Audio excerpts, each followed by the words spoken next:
Hello and welcome back to Big Trouble in Little Podcasts. I'm Andy. I'm Chaz.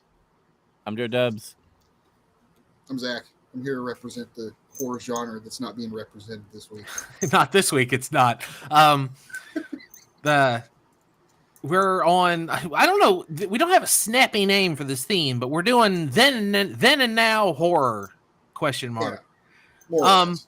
Now these picks were Dubs, and everyone's gonna want to clown on him. And you can clown on Dubs all day long, but this isn't one of the reasons I think you can do it. And I'll tell you why. I have a Blu-ray box set of the classic Universal horror movies, like the monsters, Frankenstein, Dracula, Creature from the Black Lagoon, The Mummy, last week's fair, and the 43 version that we watched is in it. So according to Universal, this movie stands shoulder and shoulder with The Invisible Man and The Wolf Man. I will make Spoilers, this. It doesn't. But What's the difference between actually? I don't know if this is a good analogy, but like It's a Phantom of the Opera, by the way. If you're listening and you didn't see the name of the title, it's Phantom of the Opera, 43 and 2004, or not so 1925 if you're dumb like me and can't read. or the others. Yeah, it's also been reinterpreted many times. Which, funny enough, I am actually so glad I made that error because I'm the only one that watched a horror movie this week. That's true. I didn't watch one. So Andy is right because I did Google horror movies, and the 1943 we call Phantom of the Opera did show, and I will say the 1943. I'm not saying 2004 can be tied to slashers, in my opinion. Now he's not slashing people for obvious reasons what slashers do, and they just kill and murder people. Most of the murders that happened in the 1943 one were like, that's my music. And then it's like, I'm going to choke you to death. And then obviously the terrorist act that he did was fucking drop a chandelier on people. That's horror, I guess, for a lot of people, is this man is killing people. Horror. Like, we would consider that, I don't know, thriller or crime. It's a suspense film. It's suspense, I was gonna yeah. call this a drama thriller. I mean, he does straight up like wear a spooky mask and hide in the shadows and murder people. So on paper, And it sounds like a horror movie. Yeah, he kidnaps a female lead. Yeah, that he's obsessed with. I mean, yeah, if you describe this film without watching it, it sounds like a horror film. Right. But it's not. But that's okay. But that's it's also 1943. But so I'm only gonna fight 1943. Like 2004, like fuck that movie. Okay, but here's the thing. We're just gonna get out of the way. I watched the silent film in 1925. Again, no words, and it was a true horror film. Like, well, to be fair, every silent movie is horror to me because of how they show on screen like all the creepiness and stuff. Like, the silent films when they do like creepy faces and stuff, and it's like so outlandish and hyperbolic. Like, yeah, it looks fucking creepy when there's no sound to it or like maybe some music to it. So I get that. They got to make the makeup look really over the top too to make up for like the film technology back then.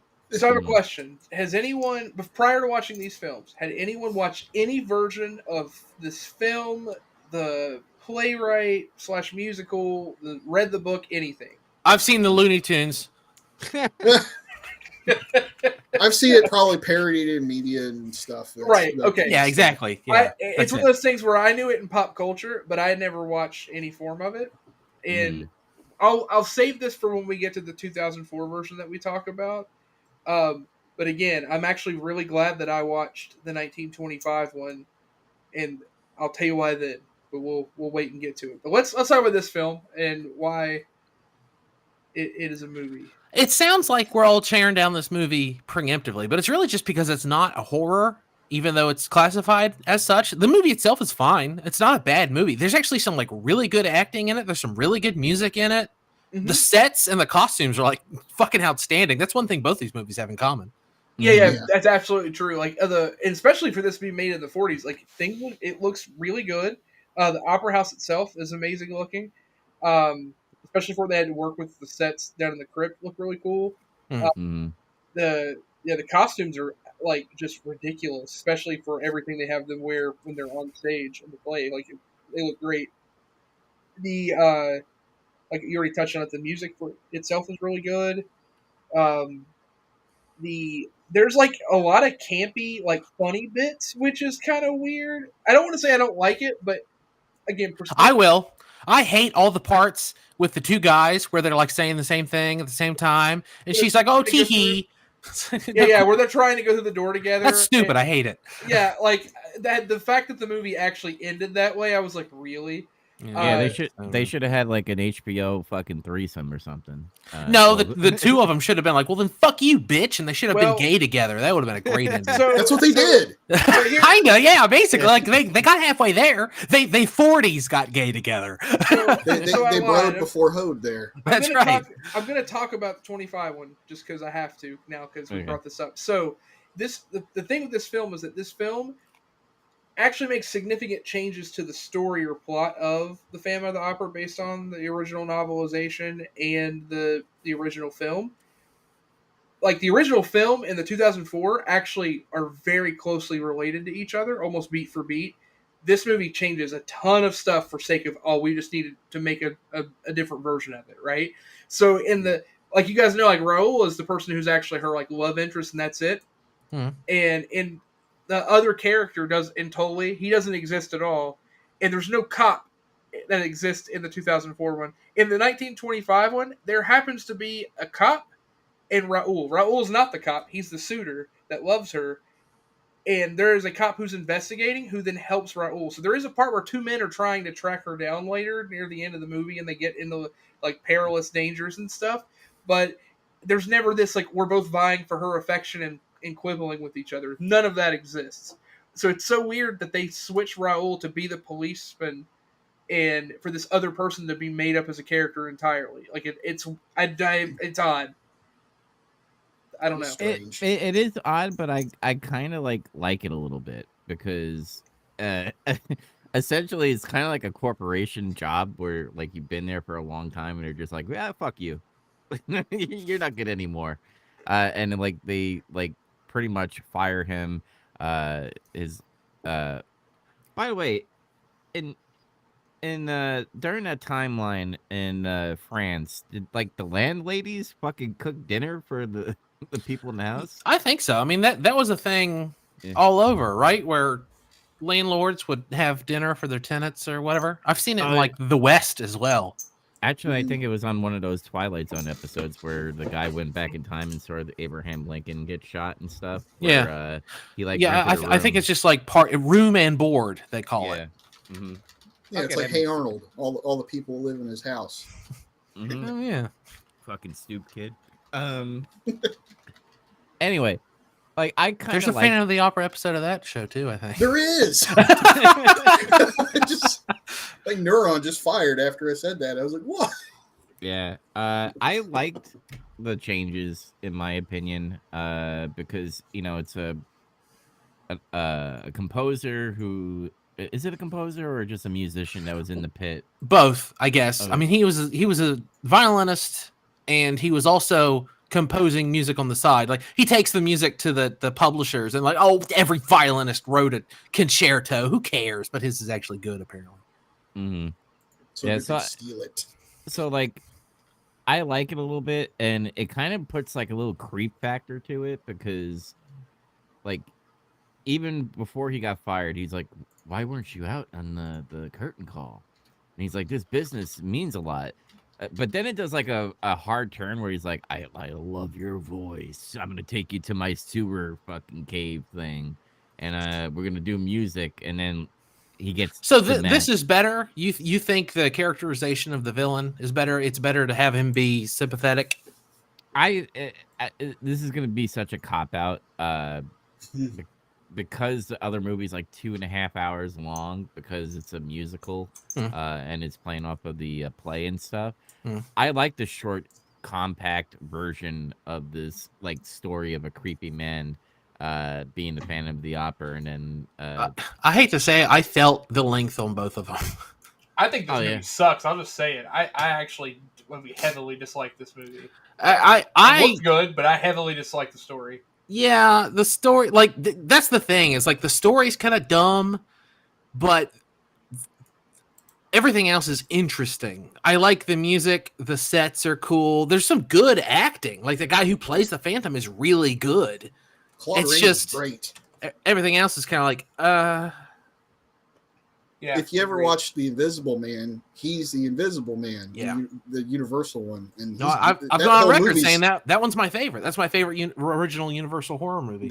That's why I was saying, like, they grossly underutilized him in this movie. I feel like there should have That's been true. more scenes with him being like crazy or plotting, like I'm gonna get my revenge and stuff. They never drive home that he's crazy. Like he clearly No, is. He's yeah. like killing people with reckless abandon, but he never gets in any of those like good old fashioned crazy laughs, or he never gets to do anything like wild. It's just kind of, he's in the shadows being a creep, and it's never, I don't know. You need like a shot of it, like wild eyed or something. I don't know.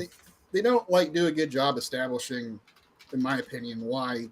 I mean, oh yeah, sure, like, oh, they burned him and they stole his music and shit, but it's like they needed to do a little more. Like, look, this guy's gone off the edge and he's gonna like take his revenge and all that. I also really hate that trope where it's like, oh, it was all a misunderstanding.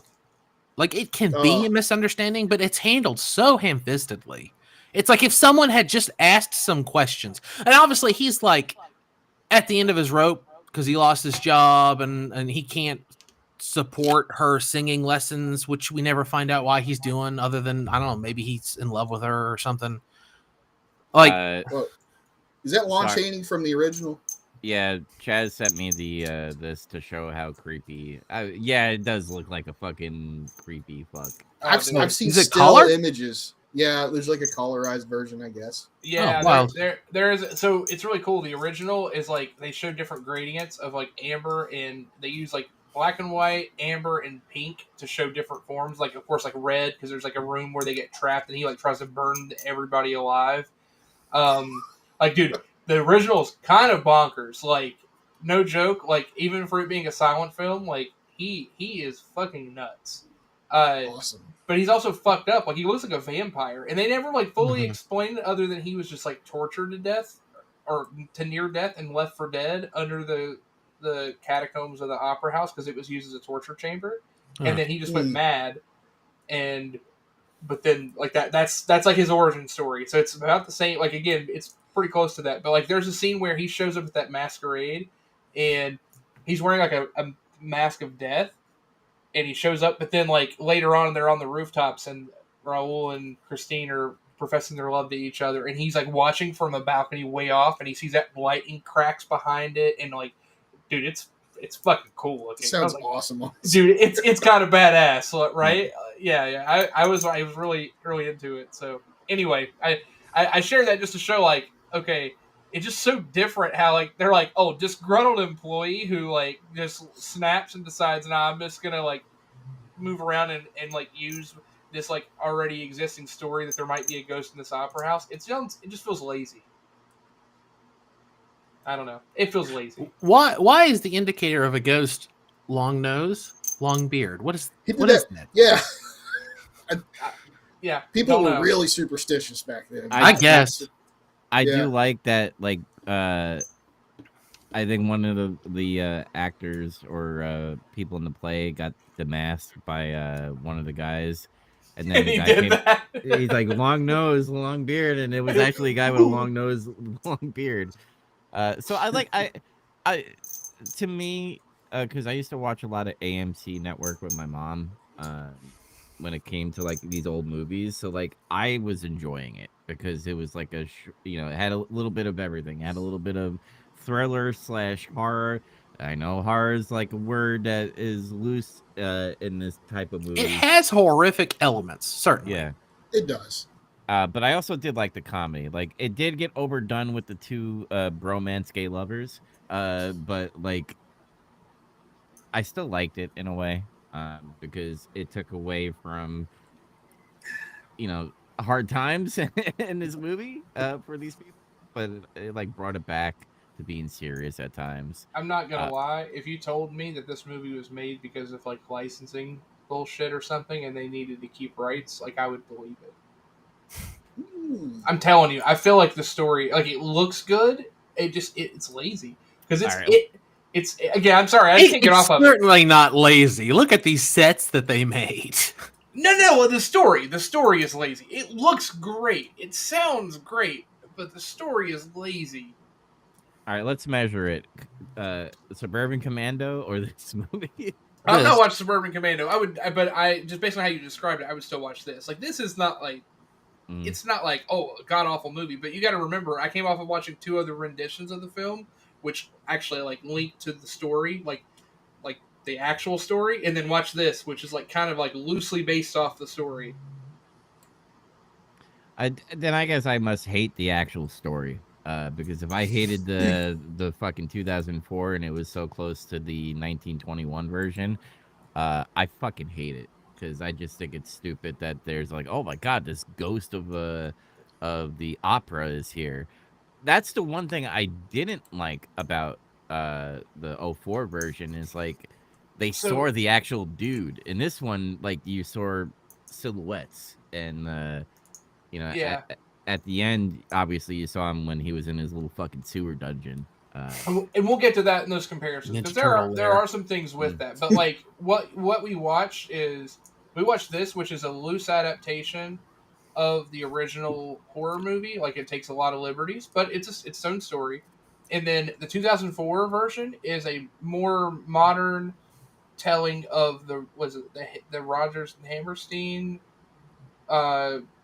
Broadway musical, which is based off the story. So like it's like a retelling of a story. So that's why it's like different.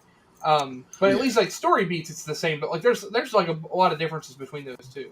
Like honestly, I would just urge you guys both to watch. Like I would urge everyone. It's an hour and a half long. It's a silent film, so you got to pay attention and read. But it's worth it. I would just watch the original. Well, now story-wise, certainly the 2004 version can be more accurate, but there's something to be said for which one is more loyal to the tone or the spirit of the story. Is it the musical or is it the movie where a guy who is an opera person actually like murders some dudes and does opera shit? I mean, like if you just write out the skeleton without watching either one, the description's the same, is it not? The other guy's also murdering people. Yeah. I mean, that's the thing is like it still meets it, but they literally took the shell of that story and then said, let's make a tragedy musical. And again, very different genre, so that's why it kind of pushes that way. But there are horrific elements in the 2004 one as well. It's just few and far between because they push this really heavy tone of like tragedy and love. Who's the target audience for each movie? The 2004 is definitely like theater high school students. Yes, correct. Because my wife watched it with me and was like, "Ooh, I love this." I knew all of these songs in high school, and I was like, I had a feeling that's what that was going to be. Yeah, 1943's, I feel like, it's made for everybody. General audience. It's a general audience film. Yeah, yeah, and it's a fine film. I'm giving it crap because like it's frustrating. Like they took so many like loose liberties, but at the same time, that's me coming off of watching all these other things, like on its own standalone. You're being the book was better kind of guy. No, I am. But I can't believe they cut out Tom Bombadil. This movie's bullshit. Okay, that's fair. That's fair. I mean, but I am comparing it to an original film, but it's fine. It's a fine movie. I don't know if I recommend it or not, but we'll get to that if we're ready to do that. No, let's do it. I don't really recommend it. Like if you really like, there's some really good opera music in it, but if that bores you, for God's sake, don't watch this movie because you'll be bored throughout. There's not a lot for you. There's some good acting, but like Zach pointed out, just go watch The Invisible Man if you want to see how great Claude Rains is, and I don't know, just buy a CD of opera music, I guess. Like it's okay. Like if you already own it, like I did, you could do worse. But I don't know. What if you're looking? I would just recommend watching the 20s one. That's what I'm just going to keep recommending. Watch it. It's worth watching, even though it's not it doesn't have words. It being a silent film does not take away from it. It is creepy as shit. Can you guys recommend this movie to anyone? I can. I think I could recommend it to a lot of people, actually, in Fair my enough. opinion. And I recommend this movie because I had a good time. And it's not saying it was a super bad movie. I did like the liberties that were changed. I kind of like this mask better than the 2004 one. I agree with that. I do agree with that. I did see. I didn't see the 1921 version, so I can't really say anything about that. I like that in this movie they like explain like the food was missing, like they talked about the restaurant, and then I was like, where is he storing this food? Is it just like out in the open? Because it's gonna go bad. He's stupid. That's all I kept on saying is like, you're Storing gonna it in get that food. sewer water. You're gonna get food poisoning. No, man, pickled pig feet. It's pickled. It's ready to be preserved. That's a good point. Yeah, that's the other thing with this one is they like rapidly develop the character of the Phantom as opposed to someone who's just been living down there all this time and just like knows everything because of this or that. And there's something to be said about that with this because the other part of it is like, and it goes back to the original one. He has all these elaborate traps and things set up throughout because there's so many layers underneath. That none of that exists here. You don't get the whole like, oh, you got to go through the boss's dungeon to get to him. You get none of that because he's just chilling down there for a couple weeks. You know what they should have done? You know that movie with Leonardo DiCaprio when they did the rendition of Romeo and Juliet, but instead of fucking sword, they had guns and shit, and they were like doing poetry. Yeah, like, Romeo and Juliet. Yes. Yeah, I would have liked that in this movie, where they're all just pulling out gats and stuff, and like. I'd be down for that. I'd watch that movie. Yeah. Revolvers. Yeah, that would have been like a western. That would have been cool, like a western Phantom of the Opera. I mean, I think like a modern retelling of this story. I mean, one, it probably already exists. Dude, a western would actually be pretty rad. Yeah. It's like, oh, we built the saloon on a haunted Native American burial ground. He works. There's something there. Yeah. The Phantom's down in the old gold mine. Zach, what about you? Do you recommend this or not? Not really. Like I was talking before about like I don't hate this movie. I don't think it's like bad or anything. I used to say before, like I think The Mummy's the weakest of the Universal movies. Now I think it's this one. So, yeah, no, it is. It's this one. And the thing I talked about before in the original Mummy, where I'm like, sometimes these Universal movies have this really bad tendency to just be like people are sitting around talking on a couch or they're talking. This one does it a lot too. Yeah. Oh my god, it takes so long for the story to pick up. They hadn't figured out filmmaking yet, in that you can't just have two actors talk to each other. There has to be like something going on, or you have to be George Lucas, I guess. But something's got to be like happening. They stumbled upon some filmmaking here, like when the whole thing with him being there at the office waiting to just like, did you look at my concerto? Where is it? And he's progressively getting more upset, and it turns into like a crazy scene. Mm-hmm. It's like, oh, that was good. Give me more of that. They didn't give us any more of that. It's just, I mean, I'd be pissed too. Like I sat there all day, and like the guy came out. He's like, he will not see you, but your music is with him.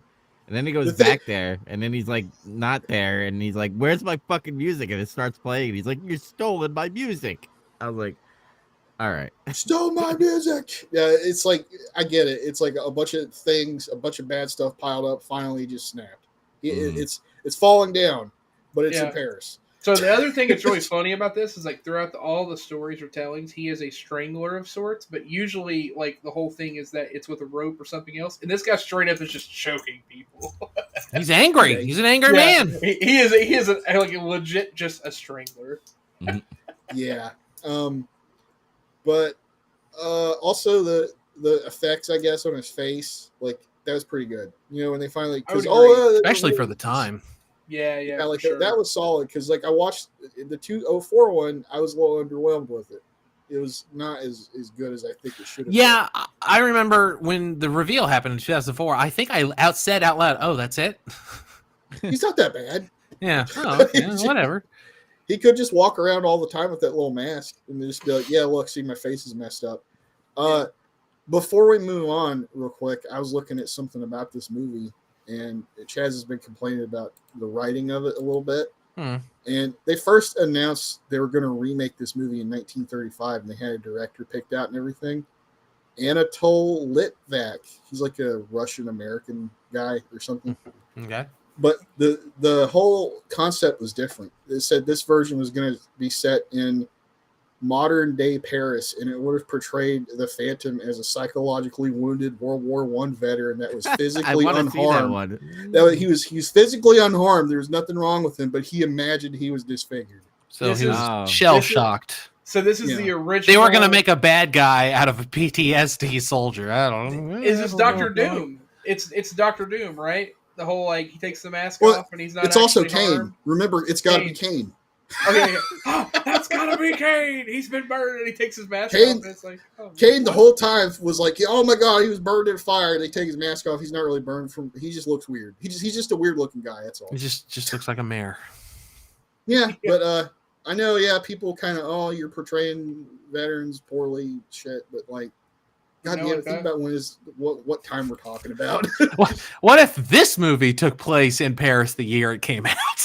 Well, I think the whole thing too. And that'd actually be kind of rad. Yeah, it's like murdering Nazis and stuff. You'd be like, "Yeah, this Phantom kicks ass." Yeah, that'd be badass. I kind of thought, after we've watched two of these now, and I guess I'm gonna watch the original. I guess maybe one day I'll read that book because it's actually really short. It's like 114 pages or something. Novella, perhaps. Yeah, but I thought after watching two of these, I'm like, you know what? I feel like somebody should remake this again, except frame it more like it's just a revenge story. Robert Eggers should make a Phantom of the This Opera. This one started to do that, but it's too hung up on being about Christine. Like, we barely talked about her, but the movie is about her, and that kind of sucks. Yeah, she's not interesting. No, the only things that make Christine interesting are things that have happened to her because of the Phantom. Yeah, like he paid for her lessons, or he is causing all this terror, or he's done things to make sure that she gets the lead. She's only interesting because of him. Take him out of the story. Christine's just, who cares? She's just some vapid singer, ballerina. Who cares? So the whole thing too with this is that he is disfigured, but the reality is that he's more disfigured on the inside, which obviously the Broadway show, they lay it on kind of thick to tell you that. And the other, he's ugly, he's hideous, and they don't give you as much deep introspection on his origin story. It's just he's tortured, and the hatred of man made me this way, and blah blah blah. But then you also realize he's kind of crazy, and then she agrees to be with him, and then immediately betrays him, and then pretends to be with him again. Then again, it's just this whole knee jerk betrayal immediately, and it's kind of rough in the sense that no matter what, the characters can be kind of unlikable.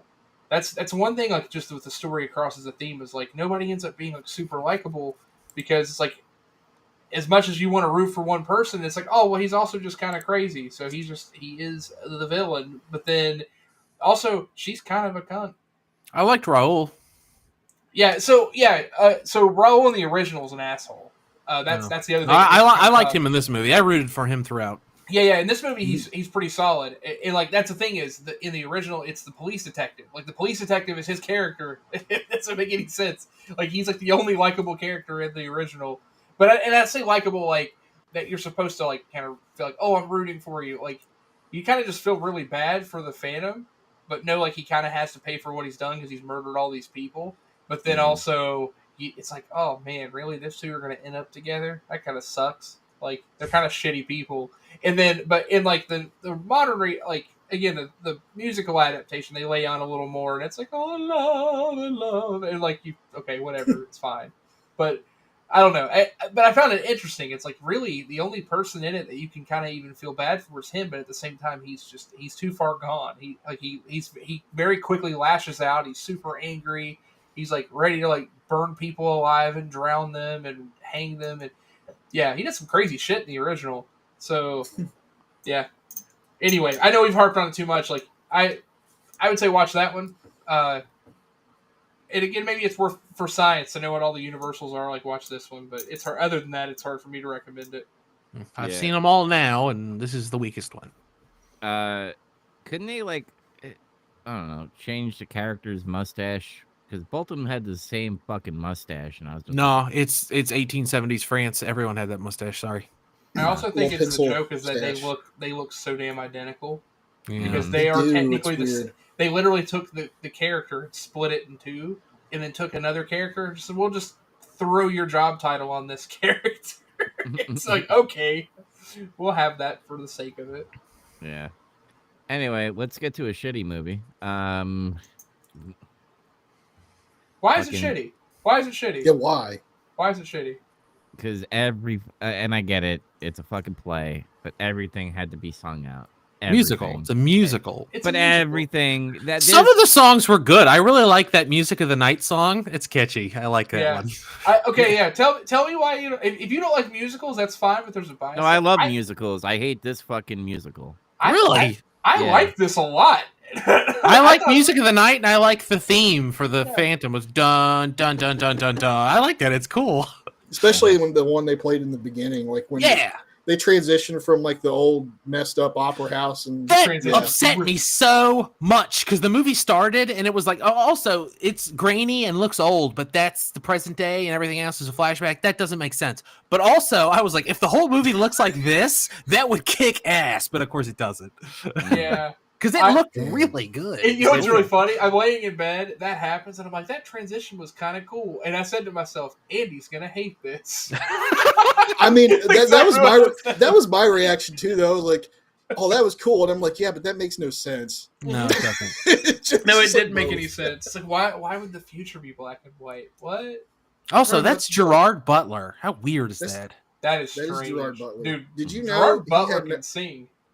He had no singing experience or training at all before this movie. That's Is it, impressive. so it's really him singing everything? Oh, you will It's I get mean, there. can't you hear his grunting? His here's grunting my- is fucking in his music. So here's my fun fact of this movie. So the one character that you're supposed to really hate in this movie is the main actress who's like a total bitch. That She's the heel, yeah. yeah. Oh, she's you like the heel. Italian chick? Yeah, Yeah. Minnie Driver who plays her.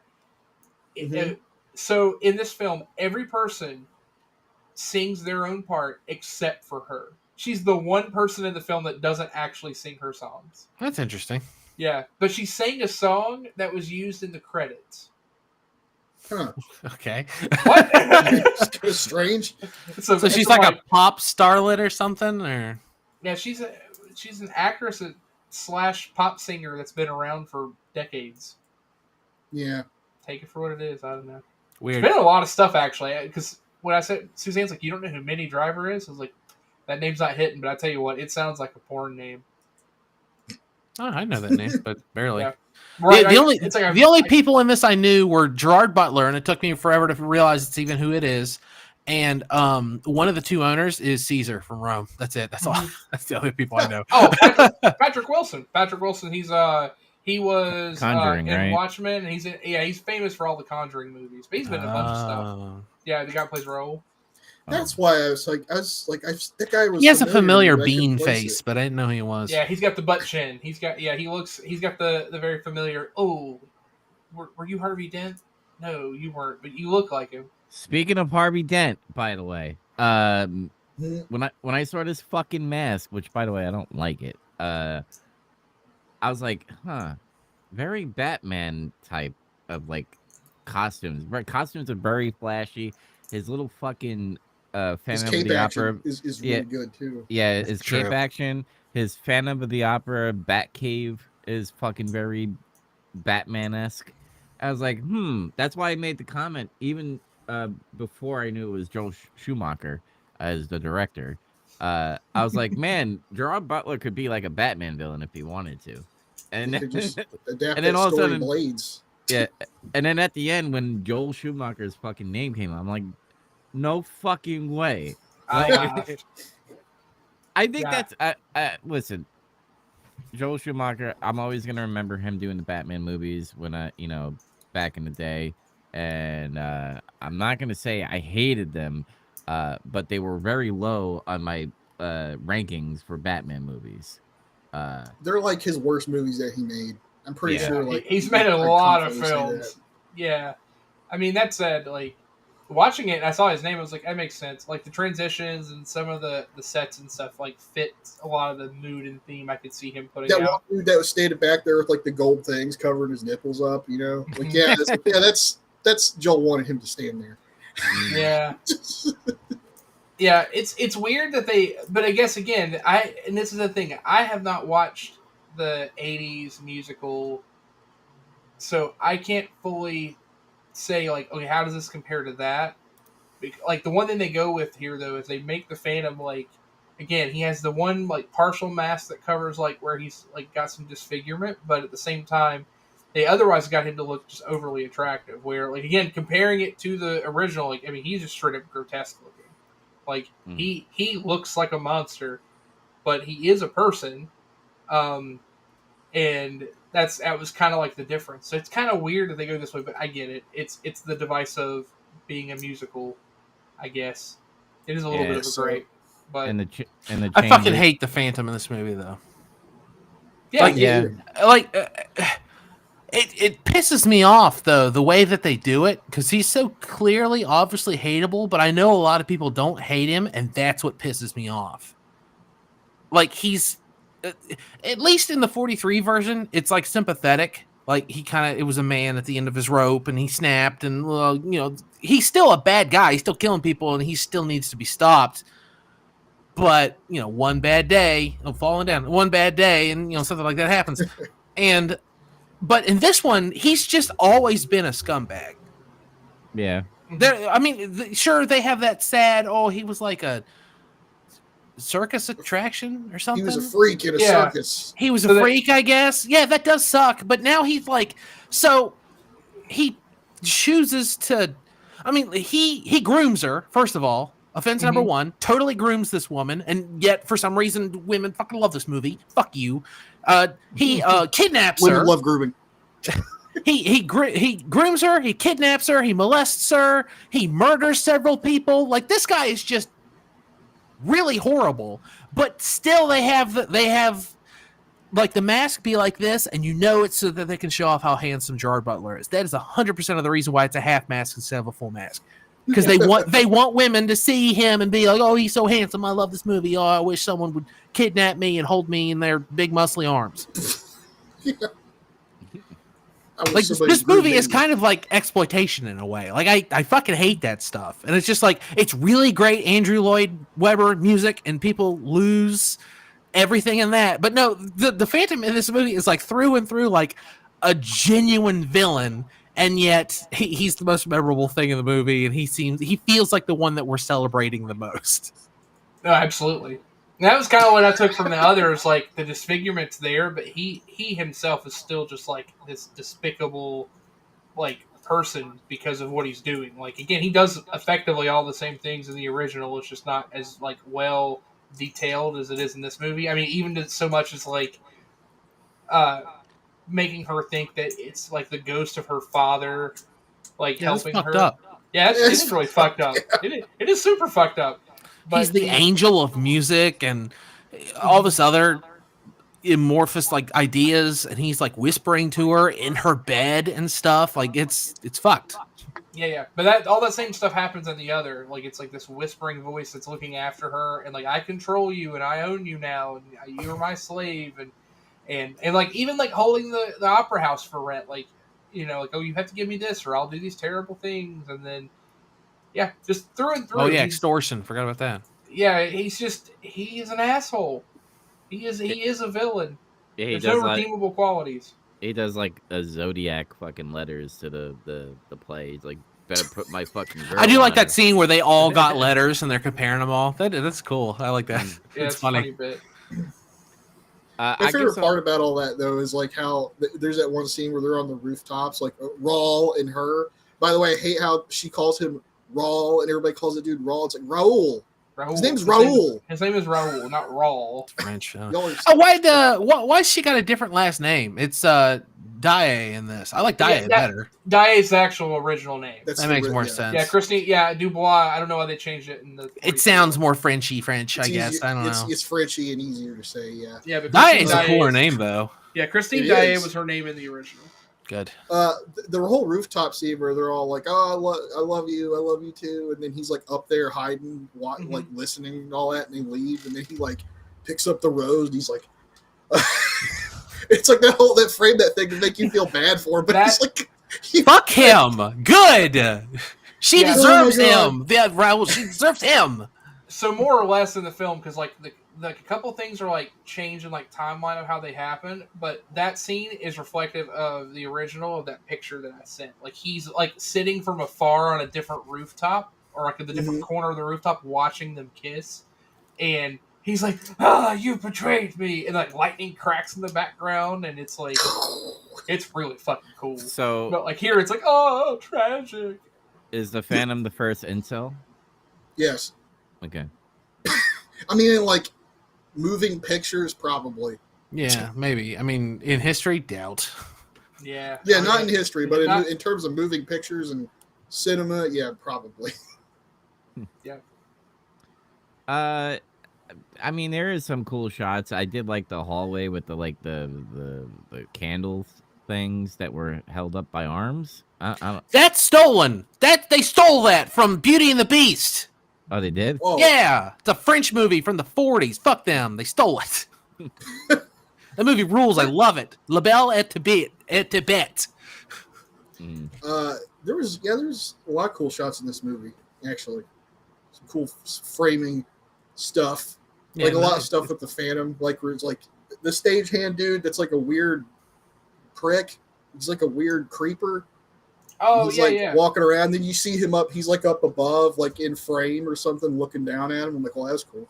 So, And then okay. like when he takes her to like his sewer dungeon, his penguin lair. A lot of this movie weirdly reminds me of Batman Returns. There's some weirdo who hides out in the sewers, and he's just like, I want to be accepted. I want to be loved, even though I'm like an awful prick. So what's cool is that though, like, so that scene is literally in the original. So like she's terrified of him, and Yeah. he like hypnotizes her kind of, and then she passes out, and he puts her on the horse, and they walk down, and then he puts her in the boat with her, and her train from her dress is like running into like the sewer water and everything, like that. All of that's in there. He puts her in the bed, and then she wakes up. She doesn't know where she's at, and she finds it like she's in this like place that has. It's like it doesn't. She doesn't know where she is. She's like, this doesn't belong here. I'm like underground, but also kind of in a castle, but I don't know where I'm at. Like in a chamber or something. And then the guy also exists, right? The guy that's like the guy he kills pretty early on. That's like working as a stagehand. It's a kind of like a drunk. So he's actually an important plot device in the original. So like he is the only person that's like kind of savvy to where these traps are and where the Phantom's doing and everything. So the Phantom has to kill him because he's getting wise. And then his brother is like, fuck this Phantom. And he leads an angry mob. He is the reason the angry mob come for him at the end. It's not the cop or anyone else. It's because they're like, we're going to find him. And they're the ones that like mob him down. Yeah. This time they hatched a plot with, I guess, the military. Yeah. Not the like police. the people that own the theater. I mean, I guess I don't know if the police has rifles. Yeah, they did. They called them the police. Were they the police? I just thought they were like French military. Oh, No, yeah, maybe. I think they're police, but it's like, yeah, the timeline's also a little different. Like the chandelier thing happens really early on, and it's part of one of those threats of if you don't put Christine in the lead, then something bad will happen. So that happens, and that's the first time he takes her, and then she swears allegiance to him if she can go back and sing for him, and she leaves, and then she immediately contacts Raoul and says, "Meet me at this masquerade," so he won't know. And then at the masquerade, he discovers it, and then they try to plot to leave. They're going to leave England and get married and flee. And she's to sing one more time. And in the middle of the song, he like causes a booby trap to like make the lead composer fall and causes all kinds of chaos, and then kidnaps her in the process. And then that's what leads to like the chase. And there's like a lot of cool stuff with like the one time he falls into the mirrors and he's trying to find the Phantom, like right in this movie. That's a homage Don't to like. remind me of that scene. So that scene sucks, but it's homage to a trap where Raoul and the policeman get caught, and it's this mirror room that gets basically he like tries to burn them alive. It's like an incinerator, and they have to find their way out, and they do. But then the next room they get trapped in is one where he tries to drown them, and that is like there's also a scene like that in this movie. Reminds me of Testament of Dr. Mabuse a little bit. Yeah, like he has all these like booby traps everywhere, and like there's like a bajillion trapdoors in the original, which is cool. It's like everything is a trapdoor into another room. That sounds like more fun. I hated it in this movie because they trick you because it's got that scene. I hate that song though. It's just about a masquerade, and it goes on forever. And I'm like, this is adding nothing to this fucking movie. I fucking hate like that. That was the turning point because up until then I was like, yeah, this movie's pretty cool. It's okay. And at that point I was like, all right, this movie's officially wasting my time. Like it tipped me over. And then right after that he comes in wearing that cool red suit. And you think, oh, that's pretty cool. And then he like sings about, oh, this needs to happen, that needs to happen. And tells the Pagliani guy that he needs to lose weight because it's not good for a man of his age. That's funny. That's good songwriting. Yeah. But then Raoul leaves and comes back with a sword. And I'm like, fuck yeah, we're going to get a sword fight. This rules. And then he runs away, which is already pissing me off. And then Raoul drops down and there's a bunch of mirrors in there. And it's just kind of stupid, and the woman saves him, and there's no sword fight, there's no confrontation, there's no action or adventure, and he's in a room filled with mirrors, which already doesn't make sense. Where did they come from? Why are they here? But they do nothing with this theme of the guy is scarred and ugly, and obviously he doesn't like mirrors. He keeps them covered up in his penguin lair. Here's a whole room full of mirrors, and you do nothing with that. It's right there. Come on, do something. Yeah, I hated that too. They just she yanked him out of there, and it was just like, oh. It's just, okay. It was just in the original, it's the like woman one from of the, Shanghai for some reason. It's like one of the pit. There's like a pit, and it's like a trap room where he hangs a lot of people, and that's like the whole thing is like the room they fall into is a room with a bunch of nooses hanging off of and skeletons, but it also has all these mirrors everywhere. That would have been neat. And it's like it looks like it's not even piled neatly like a circle of mirrors. It's piled in a way that has them. So it looks like he's taken every mirror he could find and he's put them in this room. But then, like, I think that's like part of like the mechanism he uses to trap the heat or something. But like, all right, but let's talk about the 2004 ones. Yeah, I know. I'm getting into the other. I like it so much. It was so cool. Tough. Yeah, but this movie had music. What did you guys think of the music? Well, it had a couple good songs. Like I said, I like the theme and I like Music of the Night. Those songs are cool. That's it though. Let me derail it away from the 2004 again, because that sent me the picture of the novel of the cover, and that is fucking badass. I gotta. It's fucking awesome there. I thought you were gonna start talking about Batman Returns. Oh no! No, that'd be me. I'm gonna derail this. I want to talk about Batman Returns for like 25 minutes. No. Now so Danny, that's not even the Joel Schumacher one. I know. That is yeah. So Danny DeVito's in love with a woman who will never love him back. So one thing that I just found out by looking at this picture that annoyed me about the mask, it molds perfectly with his nose, and it even has a nostril. Yeah, it pisses me the fuck off. It doesn't piss me off. It's distracting. Yeah. I think. Yeah, I agree. Well, they wanted everybody to see Gerard Butler. That's what this exactly. Which is not cool because all the other renditions, he's wearing a full mask. Like the only part you can see is like the lower part of his mouth. Here's what I don't get. I don't understand how his disguise works because it's like the scene where she unmasks him. It's like his hair completely changed somehow. Like that wasn't a wig. For back then, it was just like he was wearing a whole mask or something. Yeah. It's just like, wait, what? Where did all that hair come from?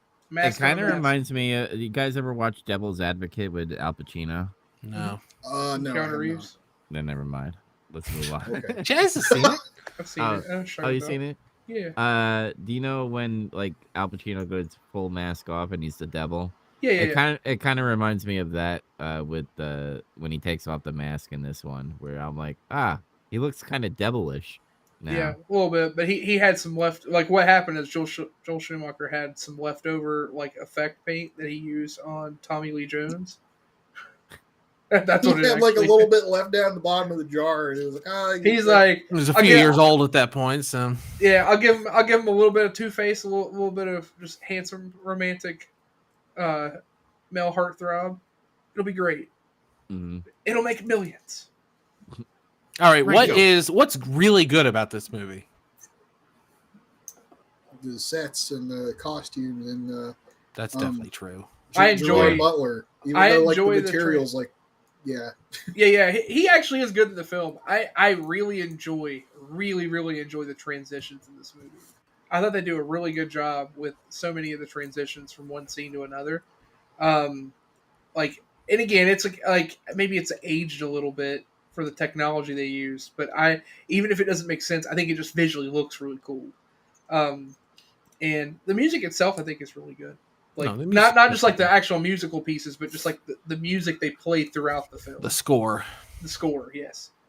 I mean, yeah, the music is definitely the highlight of this. It's Andrew Lloyd Webber, and the guy knows what he's doing. Yeah, the guitar riffs and some of the music, I was like, that's cool. I really like the fight in the graveyard. I think it's actually That's pretty cool. cool. I think it's Mhm. it's good fight choreography. It's compelling because something interesting is going on, and it's visually appealing because it's the very first and only time in the movie that they're like outside and it's snowing. That's neat, and it's at her father's grave or whatever. That's Yeah. cool. Yeah, oh, go ahead. That and I was just gonna say one more thing, and kind of with the grave, I like all those shots where someone is looking at a wall and there's like art or a mirror there, and they change the lighting so that a scene is happening behind it, and it's like her memory or a vision or something. But it's not like CG and it's not rear projection. It's actual actors, and they just use semi-transparent backdrops. It's just really cool. It looks really good. I think the big part too is that fight scene is also a very important moment of conflict. Like this is a love triangle in a really fucked up way. Again, she has a reason for caring for him, whether it's through pity or through like this grooming and like stuff she can't really explain, and it's super screwed up, but it still exists, right? Where in the original, she has no attachment to that. She's immediately trying to get away. She's literally telling him anything so she can immediately get away from him, to then get to Raul. But at no point do he and Raul have like this confrontation or fight. Like Raul gets the shit kicked out of him repeatedly trying to get to her, and then she basically convinces him to save his life, and she'll be with him. And then he's about to win. The Phantom's about to win, and then the angry mob comes after him, and that's it. So like it's very different, right? In this, they're like trying to make this whole confrontation where she's being pulled one way or the other. But He because just looks of like he that, has allergies. He got stung by some bees. he just ate some peanuts, right? Yeah. What's in this ice cream? That's what it is. I'm allergic to pistachios. Oh man,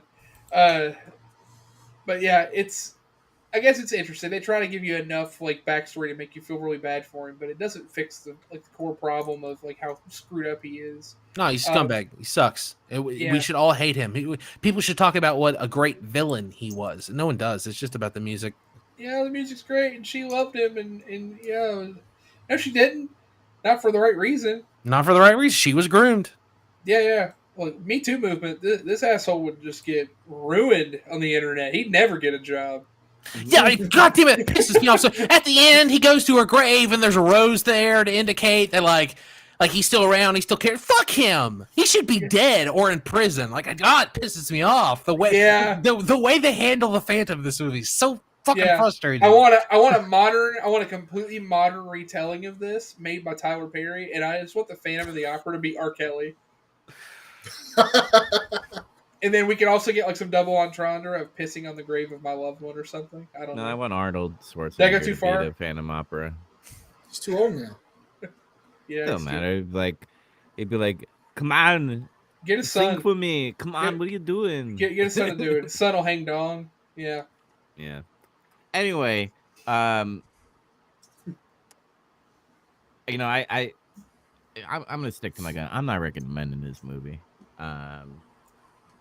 just because I don't know, it's too long for fucking. It is too long. You feel the length. Yeah, Yeah. this one's lengthy. But I will go against you a little bit. I kind of recommend it if you like musicals. Like I've seen a few musicals, and I like most of them better than this. I've seen Chicago. I liked it better than this. Singing in the Rain is way better than this. And La La Land is better than this.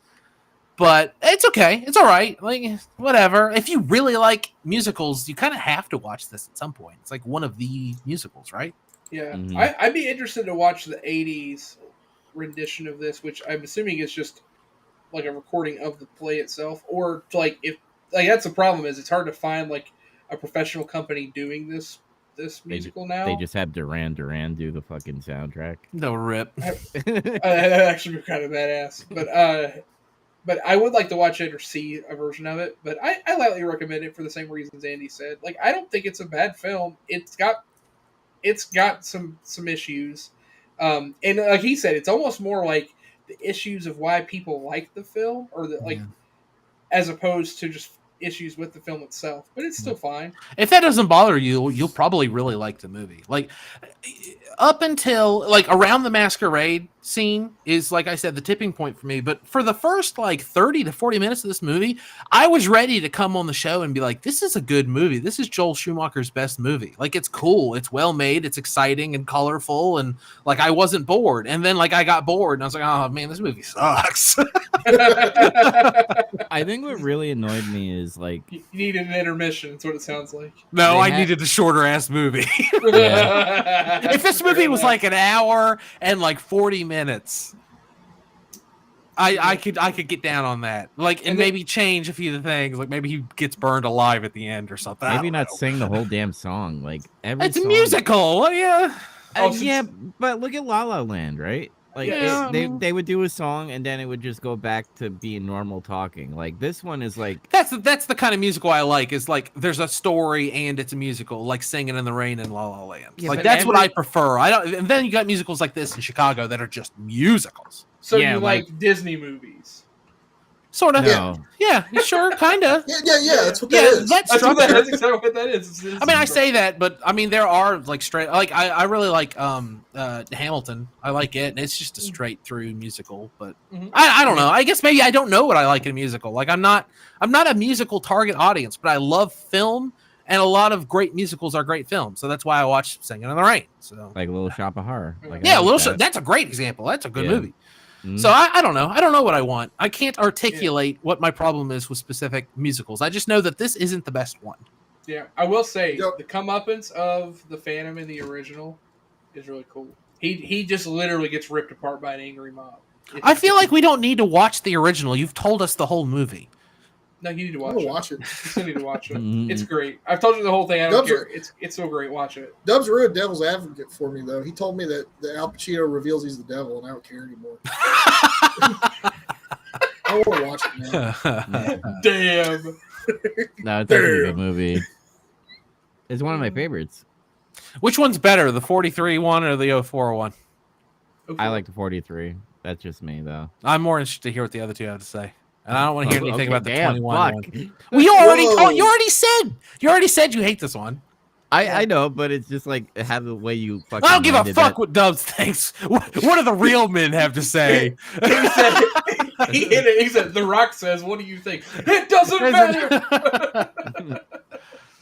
I like this one a lot more. Like, by a significant amount. This one squeaks by for me barely. Oh wow, okay. I like this Yeah. one better as well. That's my like- face I'm giving you right now. I like music. It's fine. Disbelief, disfigured disbelief. Disfigured dandelion disbelief. All right, Andy. So I don't have a title card for this. Good, who so- cares? I want to Yeah. tell everyone. Oh, I Um, can't wait. Listen, this is a half Dub's fault. He opened the door and I got my whole fat ass right on through that door. I knew for a fact that we were going to watch Dr. Jekyll and Mr. Hyde, the 31 version, because this is confusing. Don't get confused, Chaz. We're watching the 31 version because they did later make a universal horror version of Dr. Jekyll and Mr. Hyde, and it's supposedly okay. But the version from 31 is the classic one, That's what we're gonna watch. Okay. And I always knew I was gonna choose that. So what do I choose as the second one? So I get on the internet and do my little typey types. Hey, what's the best renditions of Dr. Jekyll and Mr. Hyde? And the internet said, hey, here's one for you, The Nutty Professor. And I said, that's right, it is. We're gonna watch The Nutty Professor. We're not gonna watch the original. We're gonna watch the remake of the reimagining of Dr. Jekyll. We're gonna watch the 1996 version of The Nutty Professor. And it's gonna be horrific. With the clumps. Oh, I'm so excited.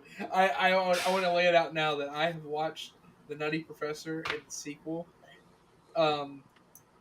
more than the numbers of fingers and toes that I have. Really? I've only ever watched the seen movie a the lot. 96 Nutty Professor one single time, and it was in theaters. Wow. Yeah, I watched this movie a lot. It's one of the like special like direct TV because we have the burn card. Yeah, I think I've seen pieces of it on like FX or whatever a couple times over the years, but I haven't sat down and watched it since it was in theaters. But yeah, I'm excited to revisit that, but I'm more excited to watch the original 31 Dr. Jekyll and Mr. Hyde. By the way, there are so many versions of Dr. Jekyll and Mr. Hyde. There's at least 31 motion picture adaptations of Dr. Jekyll and Mr. Hyde, according to Wikipedia. There's also about 20 dramatic radio adaptations. There's at least one Nintendo game that I'm aware of. I can't remember. There's a few television shows. Apparently, one of them by the BBC, just called Jekyll, is like extremely good. But I wasn't gonna make you guys watch an entire series. But this is a very adapted story. Yeah. There's also a German one called Hands of Janus. There you go. There's also a Looney it's a Tunes silent one. one. Yeah. There's also a comic book character called the Incredible Hulk. Whoa. Wow. Settle down. He said settle down. Then we're gonna watch the Ang Lee Hulk movie. Oh, sad. Hey, that could have fit in, actually. I could have done it. But yeah, please watch those. At least watch the 1931 Dr. Jekyll and Mr. Hyde. It's actually more into, like, when you're hearing this, it's October. It's time for spooky stuff. I chose Nutty Professor to be kind of a dick, but also I'm looking forward to, like, the same way to this episode went. I think the next episode will, but more so. But yeah, that's after that. Now we get to talk about the host credit scene, what we've been doing and playing and watching and whatever else. Well, hold on. I'm gonna hit him with an ad. Oh yeah, we got ads now. And then I gotta hit with a transition. Don't worry, I took out the loud noise that we had last time, so we're good on that. Word. But first the ad, and then the transition.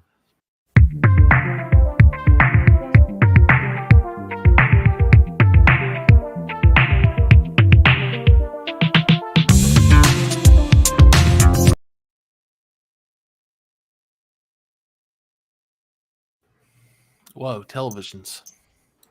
Television. Well, that's I'm branding. Okay, I'm branding. That's pretty cool. I like it. I like CRTs.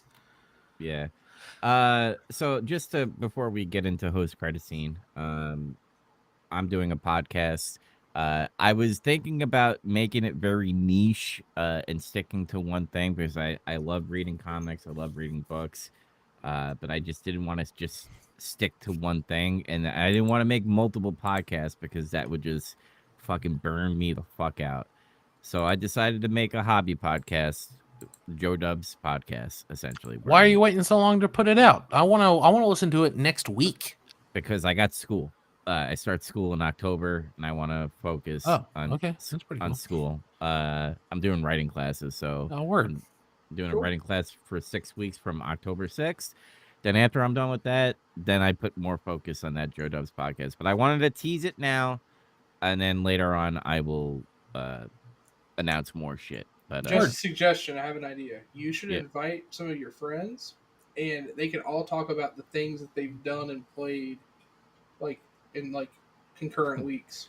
So like host credit scene, the podcast. So and actually, you guys can watch movies every week and have a theme. Mm-hmm. I actually know this like podcast that does that already. There's so many podcasts that already do that. You could never get any traction. That would be such a stupid gimmick to do. You probably have like 6 people from Singapore watching. Yeah, like Mateo. We love Mateo. Yeah, Very much so. our number one fan, Mateo. So who's gonna go first? You can go first. You already were rolling there. Hold on a second. He's gotta get his No, comic. he wasn't ready. He wasn't ready. So, He needs a prop. I gotta be fucking was that Carrot Top whatever with props. Yeah. So I read the Mighty Morphin Power Rangers. It just says Mighty Morphin. Well, you know, it's fucking Power Rangers, man. It has a White Ranger, has some Green Ranger with horns on it and shit. And Billy's being a fucking nerd, kneeling down there. But anyway, this story is about Tommy is the White Ranger, and they don't know who the fuck the Green Ranger is. So that's the whole story of the volume 1. There you go. It's Evil Tommy. It's Evil Tommy from It's the Alternate grid. Universe. It's the grid Tommy, right? It's No, Ernest. it's actually something different. Oh, okay. Different story. Yeah. That's the other one. It's like the Battle of the Grid, like the whole like video game plot line based on that. See, I wanted to spoil you on that, like you spoiled Devil's Advocate for me. He's been dead for 30 years. Space Ghost, the Coast comic. to coast. Yeah. Is Brack in that one? That's exactly what I was. Yeah, where's Bragg and Zorak? It's just Need so more weird Brack. that they would make a serious ass Space Ghost comic like after years and years and years of Space Ghost Coast to Coast. It's just so because they know that everyone in our generation knows Space Ghost as the late night talk show Cartoon Planet guy.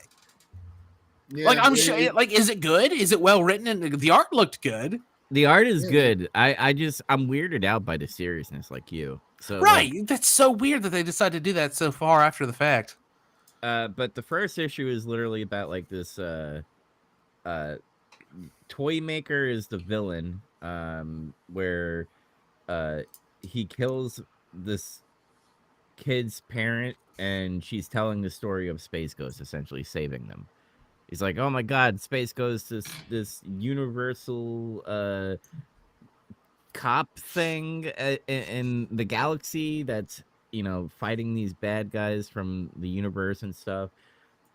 It's just a typical origin story of how serious Space Ghost is fucking beating up these guys. And Toymaker, the villain, is pretty lame. That's the only like negative I will say about this, is that the Toymaker is a fucking lame villain. But the other one I read, Predator Kills the Marvel Universe. Those are always fun. Yeah, so it's just Predator just fucking killing every Marvel character there is, and so far they killed most of the... It's in the beginning, Zach. Don't worry, it's not a spoiler. Unless you're one of those people, I don't want to know anything about this movie or show. Don't even tell me the title of the fucking movie. No, I don't want to hear nothing about it. Yeah. You ruined it already when you told me the Predator kills everybody. Yeah. He showed me the title. Why did he do that? Damn, it's Cars? the whole Now I know there's cars in it. That's fucking stupid. story. God, Why'd you tell me the Titanic sank, you idiot? there's a Batman in this. I hate this. I'm done. A man with the traits of a bat? It's ridiculous. I'll never watch that movie. Funny enough, that's who stops the Predator. Batman. The Marvel Universe. In the Marvel, yeah, they have to call it Predator. Yeah, him and Space Ghost. Yeah. Space Ghost versus Predator. Let's go. But they have a Predator X that's gonna fight the Predator that's killing the Marvel people. Anyway, it's good so far. Which I find it interesting because if you look on the top left corner over there, it has 20th Century Studios. Like, it's not even made by Marvel. Actually, no, I lied. It's associated with Marvel, obviously. I would hope was gonna say so. Yeah. They bought them, so they Yeah, own they the rights. own 20th Century Fox outright. Yeah. Oh, I just want to see some badass stuff. I want to see like Predator get the Infinity Stones and then Hell the yeah. gems and give them away and be like, "Here, take them. Good luck." Yeah, he doesn't. I mean, the Predator doesn't seek true power. He seeks the greatest Yeah. hunt. Yeah. So he gives them. He pulls the Goku. He's like, "I want you at your full power. Here, take these. Good luck." Symbiote. He's like, "No, I don't need this. Get over there. Go cling on to him, and I'm gonna hunt you both." He's an Predator AEW babyface. I need you at your best. I need you at 100%. Thank you, W baby face. The Predator fucking snaps his fingers and fucking xenomorphs just fucking disappear. I think it'd be cooler if he got the Infinity Stones and like crushed him up, and he like used them for his like little medicine. Like when he gets burned, he's like, oh, Or he snipped it like cocaine. He's like, he snorts it. And he does the he roars. Let's do it.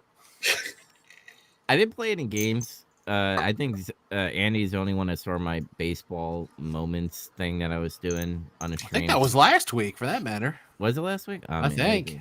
Everything's Been a bit. Yeah, that's what I've done. Is just read comics. That's like my Zen spot now, because Andy, you got your cards and stuff, which I kind of like.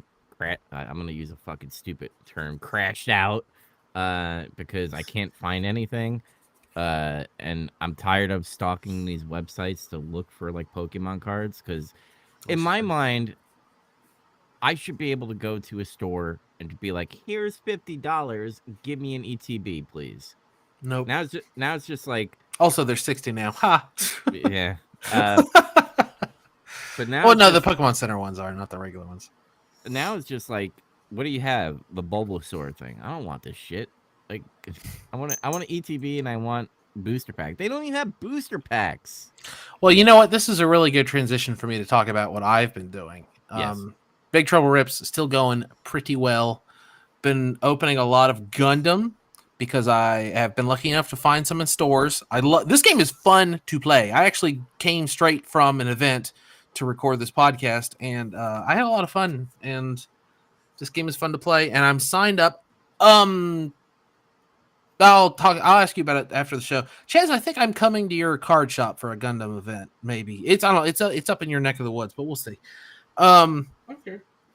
But yeah, Big Trouble Rips is going pretty well. This came in the mail today, so watch Big Trouble Rips. Watch this space. Gonna be opening more Pokemon. I got a Giant new card. Oh yeah, well yeah, they Jumbo do this a card. lot. They all have these stupid giant cards that aren't really useful for anything. They just kind of look cool. That's it. But yeah, there's 10 packs in here. That's what we're gonna be opening. But yeah, Big Trouble Rips. Please go check that on YouTube. I'm very proud of it.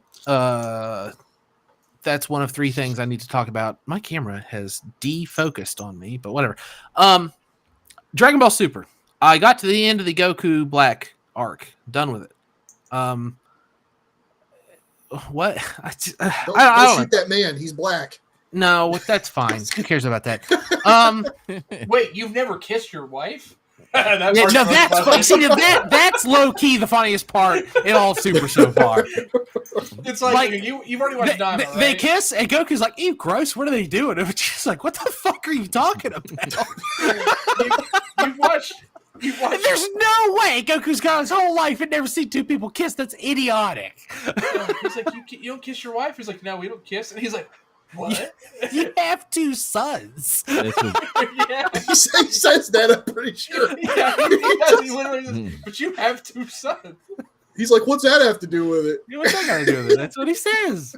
I think that's like that, and then the thing in Daima, whenever Bulma, like he's like too prideful to like stop fighting.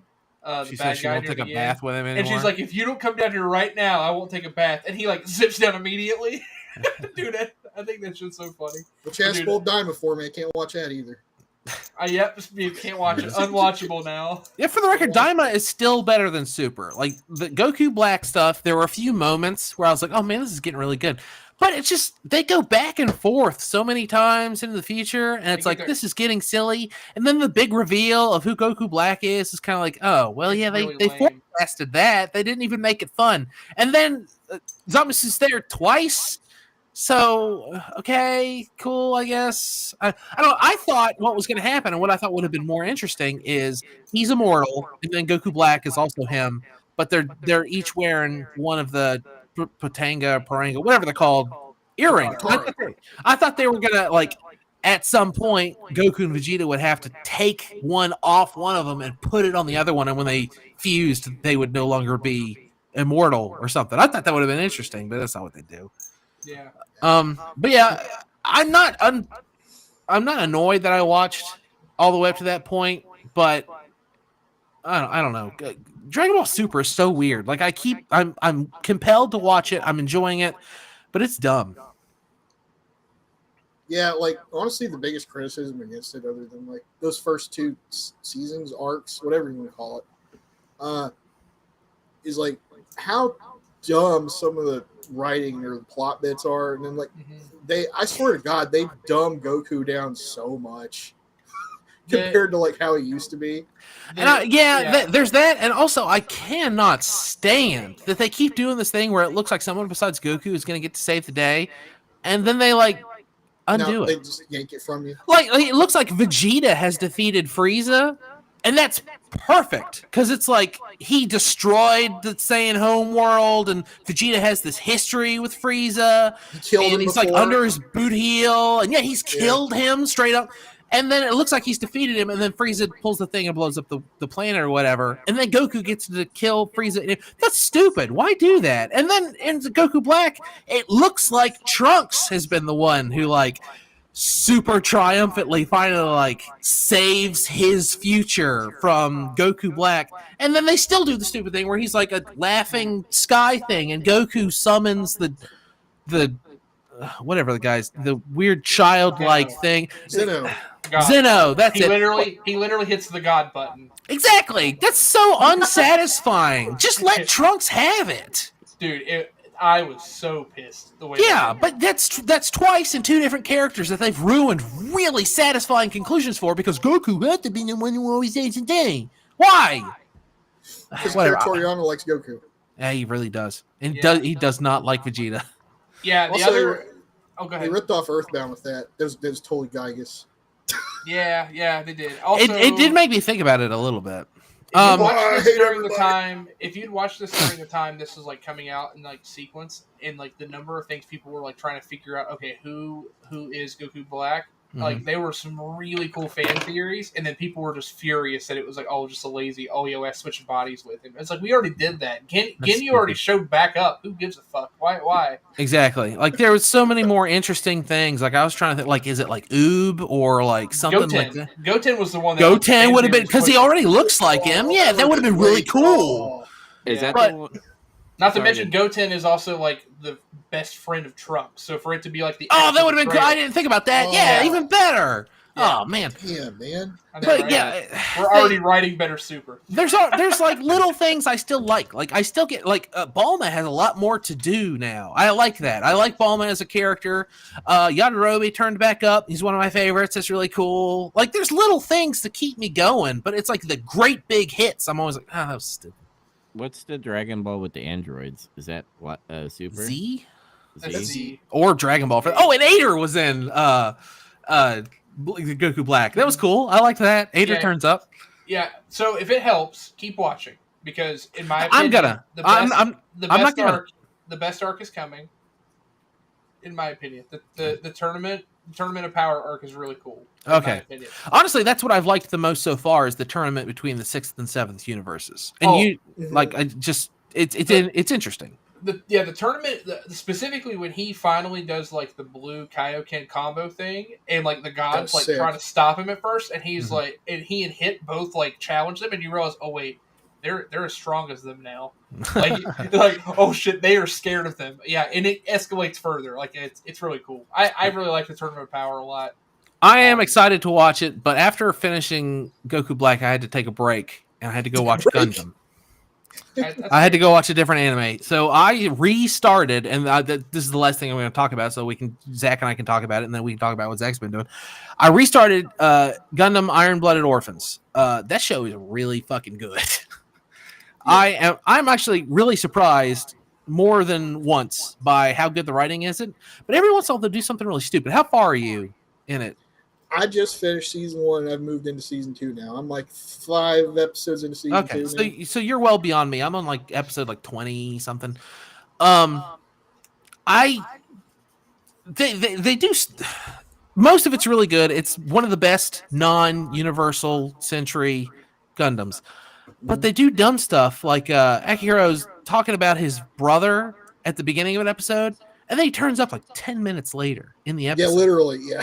Like you couldn't have set that up a few episodes ago and done something more interesting. And then I'm like, oh, this is lazy writing. That's dumb. But then they turn around and do the thing where he tries to save his brother, and his brother basically tells him, "No, fuck you, you killed my friend." And then like he gets himself killed, like almost out of spite. That's like, God damn, wow, that's really that's good writing. And then I don't know what the series is doing sometimes. They do. I will say that might be a ding against the writing on that one a little bit. Sometimes they'll set something up within an episode, like this is going to happen, and then it happens. Yeah. Like, something like that. I don't know if you're there yet or not. You're really close to it, but another one like that kind of happens, and I'm like, you guys kind of telegraphed it. I have seen all of season 1. It's just been many years, and now I'm rewatching, and I'm on episode something. Well, I can't spoil it. 20, yeah, but whatever. Like, I said off pod like this. I feel like you could recommend this one to most people to like. Yeah, easily. If you want to try Gundam, watch this one. If you've never watched any Gundam, you can pick up Iron Blood Orphans, and like it's very compelling and it's very interesting. Like they really are just all child soldiers, and they get fed up and do something about it. They're like Raidens. Yeah, he was a child soldier. That's right. Yeah, he just didn't do anything about it till Solid Snake told him to. Oh, Yeah, but true. Honestly, the only thing that's weird about it is I feel like the main character isn't the main Gundam pilot, and it's one of the few series where that's going on. You mean Mikazuki? Mikazuki is not the main character. No, I think it's Orga. Orga, yeah. Yeah. And it's just weird because Mikazuki's like kind of a psychopath, sort of. A little bit. He's like autistic or something. He has killing autism. Yeah, he does. He killed someone as a child. You keep seeing in that flashback that I still don't have the full context for, and it like broke something in him, and now he's like kind of a psycho, sort of. Like he's a good person, and he wants to protect people. Like he thinks at one point, what's her face is, oh no, it's Cookie and Cracker are almost hit by that car. And like he like flips out on the Gallarhorn guy and like grabs him by the throat and stuff. Like it's well placed autismo rage, but it's autismo rage. Like he doesn't connect with people the right way. Like where he just kisses what's her face at the end of the one episode. And he's just like, oh no, I thought you looked cute, whatever. Like his brain's like wrong or something. And I'm like, they better be building to something with this. And it better not just be, oh, cute character quirk. Like they better do a lot with this. That's what I'm waiting for is all. Yeah, I don't know yet. Yeah, that shoe hasn't dropped yet. Yeah, that's fine. I'm willing to find out. But yeah, it's I knew you'd been watching it, and I've been watching it, and I'm excited. After I'm done with it, I gotta watch more Gundam. I'm way behind on everything. What else have you been watching? I've still been watching that and Free Ren, Journey's End. I'll say this. I remember I think the last time I was talking about it, I was saying it's got like a more deliberate pace than like a lot of other animes do usually. But it has moments where something happens and it's like you finally see like, oh, this character who's like this weird elf mage who doesn't connect well with people, and you're like, she's kind of lazy. Like she doesn't wake up till afternoon, and she gets tricked by mimics all the time and stuff. You're like, is she actually any good or not? And then you actually see, oh yeah, she is very, very good. So that's kind of cool when that moment finally happens. And she basically builds like a new party. Like she's gonna do another journey. That's like what happens. So I'm in the midst of that right now. She found out though she has to like take a mage exam, and she's like, what's a mage exam? It's like, you're an illegal mage, you can't do that. She's like, what are you talking about? You got a license for that magic? You got a license for that? This is the UK. But no, it's like where she's lived like 1,000 years or something.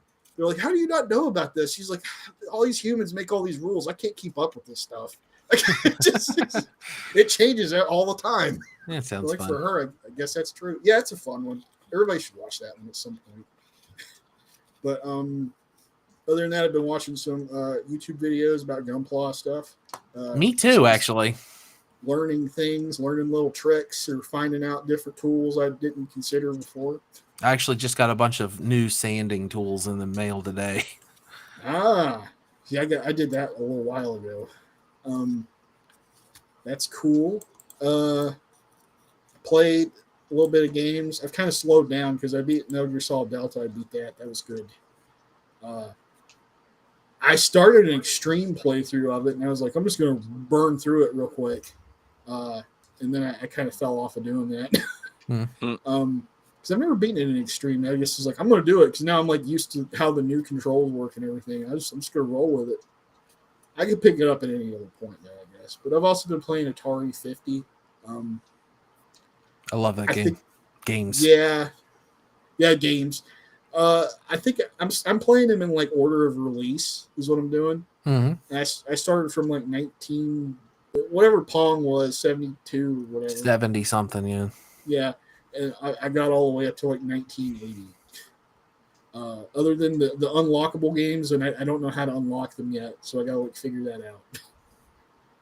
Some of them are just like, look at every museum entry or whatever, but some of them are weird. Yeah, there was this one that was like, oh god dang, what was it called? I can't remember what they call it. It's like this little handheld electronic game, and it was kind of like Simon Says, but what they did was they had like a high resolution photo of like the little machine. This came out in like the late 70s or something, and it was like you could play it on the game, but the controls are like messed up. It's not intuitive the way the buttons are laid out, because it's like laid out in a square. It's like a 4-way square, and each square has like a color coded button in it. But like I'm playing on like Switch, so like the buttons are like sideways, like that Nintendo way, where it's like you turn it sideways. Just hold the controller sideways. You can't. It's like the way they map the buttons out. It doesn't help no matter what you do, and you can't change it. Use the touchscreen. I'm just gonna buy one from eBay and actually play it. Oh, okay, there you go. That'll do it. It's like $15 or $20. I'm like, I bet this is gonna be super expensive, and I'm gonna get mad. I'm like, no, it's affordable. I'm like, oh, okay. Or own a little piece of Atari history that's just kind of neat. But I mean, I guess the best games I've played so far is like obviously Asteroids and what else was there? Breakout. There's some Breakout's tough. I think it's because it's like you're playing it on that controller. Yeah, you're supposed to use the little dial, the knob or the trackball or something. It's tough on there. But that's a good one too. I didn't know Steve Jobs worked on the original Breakout. I had no idea. Yeah, like briefly. What did he have to do with it? Very little, right? He worked there for like a minute, like a cup of coffee. Him and Right. The other Steve Wozniak was in Atari, and then they left like shortly after that. Yeah. So that was kind of interesting to learn too. A cup of coffee in the big time. Coffee in the big time, brother. Yeah. That's about everything I've done so far. All right. Well, Chaz, that means you got to take us home, buddy.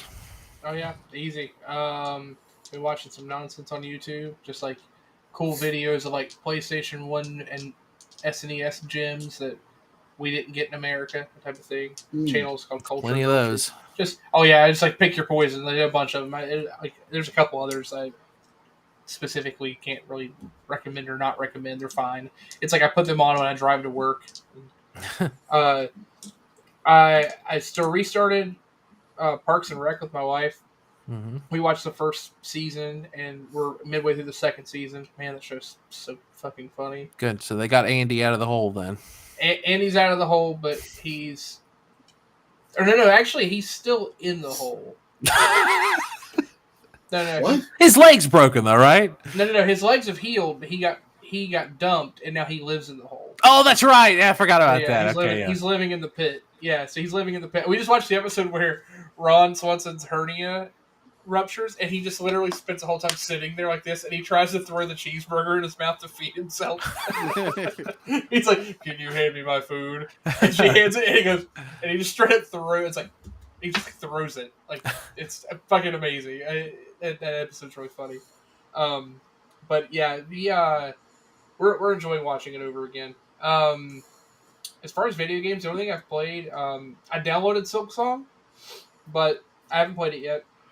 And Donkey Kong Bonanza, they now released a DLC like same day when the Nintendo Direct came out a few days ago.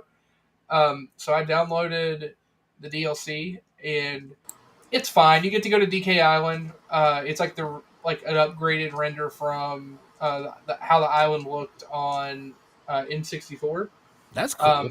Yeah, it's really cool. The music's there and everything, so it's kind of neat. And then there's like this whole new thing where you're on the island and you can go to different zones too, and you're trying to collect emeralds now.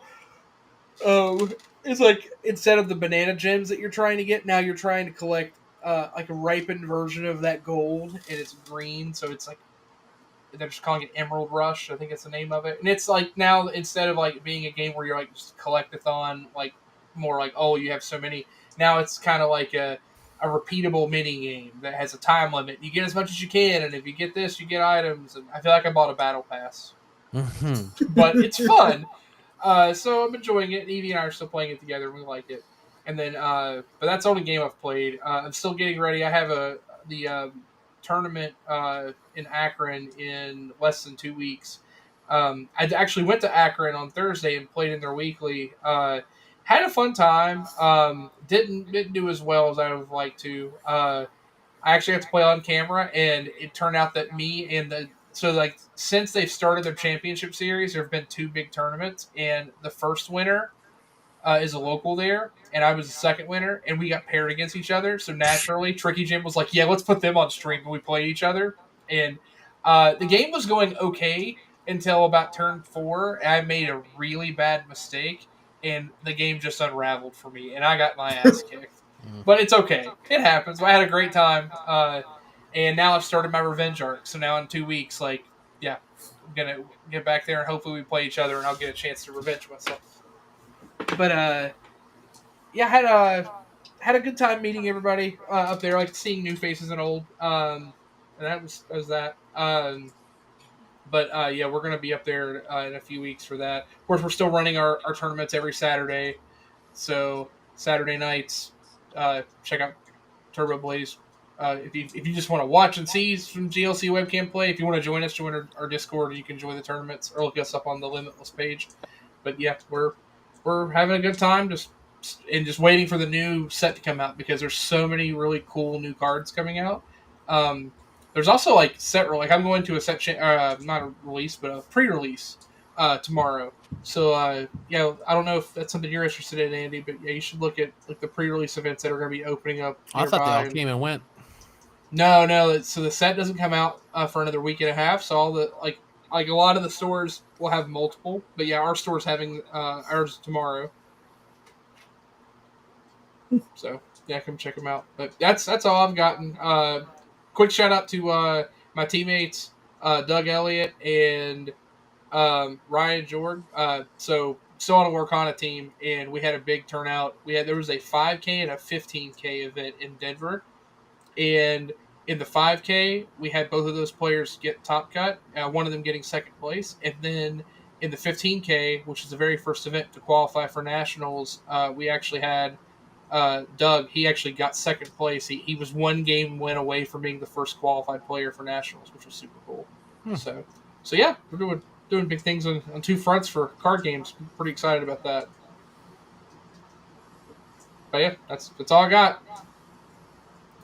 Alrighty, well, if you like this, if you like listening to us, if you like our opinions on musicals from the early 2000s, make sure you follow us on iTunes and Spotify and Google Podcasts. Follow us here on YouTube or there on YouTube. I don't know how you're listening to me right now. It could be anyway, but we're on YouTube too if you want the visual aspect of it and if you want the most punctual version, the pre-version, if you will.